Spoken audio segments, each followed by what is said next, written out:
শ্রী শ্রী রামকৃষ্ণ কথামৃত পঞ্চম পরিচ্ছেদ 1885 24 এপ্রিল। শ্রীরামকৃষ্ণ ও নরেন্দ্র হাজরার কথা ছলরূপী নারায়ণ।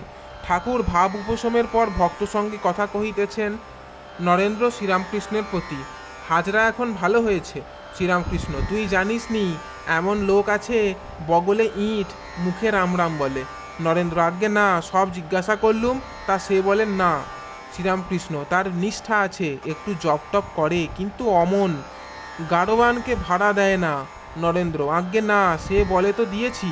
শ্রীরামকৃষ্ণ: কোথা থেকে দেবে? নরেন্দ্র: রামলাল টামলালের কাছ থেকে দিয়েছে বোধহয়। শ্রীরামকৃষ্ণ: তুই সব কথা জিজ্ঞাসা কি করেছিস? মাকে প্রার্থনা করেছিলাম, মা, হাজরা যদি ছল হয় এখান থেকে সরিয়ে দাও। ওকে সেই কথা বলেছিলাম। ও কিছুদিন পরে এসে বলে, দেখলে আমি এখনও রয়েছি। ঠাকুরেরও সকলের হাস্য, কিন্তু তারপরে চলে গেল। হাজরার মা রামলালকে দিয়ে বলে পাঠিয়েছিল হাজরাকে একবার রামলালের খুড়োমশাই যেন পাঠিয়ে দেন। আমি কেঁদে কেঁদে চোখে দেখতে পাই না। আমি হাজরাকে অনেক করে বললুম, বুড়ো মা, একবার দেখা দিয়ে এসো। তা কোনো মতে গেল না। তার মা শেষে কেঁদে কেঁদে মরে গেল। নরেন্দ্র: এবারে দেশে যাবে।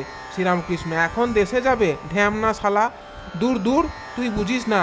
গোপাল বলেছে সিঁথিতে হাজরা কদিন ছিল, তারা চাল ঘি সব জিনিস দিত। তা বলেছিল, এ ঘি এ চাল কি আমি খাই? ভাটপাড়া ঈশানের সঙ্গে ছিল। ঈশানকে নাকি বলেছে বাহ্যে যাবার জল আনতে। এই বামুনরা সব রেগে গিয়েছিল। নরেন্দ্র: জিজ্ঞাসা করেছিলুম, তা সে বলে ঈশানবাবু এগিয়ে দিতে গিয়েছিল, আর ভাটপাড়ায় অনেক বামুনের কাছে মানও হয়েছিল।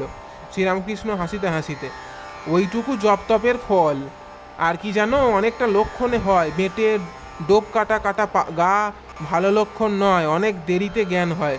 ভবনাথ: থাক থাক ওসব কথায়। শ্রীরামকৃষ্ণ: তা নয়, নরেন্দ্রের প্রতি। তুই নাকি লোক চিনিস, তাই তোকে বলছি। আমি হাজরাকে ওই সকলকে কীরকম জানি জানিস? আমি জানি যেমন সাধুরূপী নারায়ণ, তেমনই ছলরূপী নারায়ণ, লুচ্চারূপী নারায়ণ। মহিমাচরণের প্রতি: কি বলো গো, সকলই নারায়ণ? মহিমাচরণ: আজ্ঞে, সবই নারায়ণ। জয় ঠাকুরমা স্বামীজি।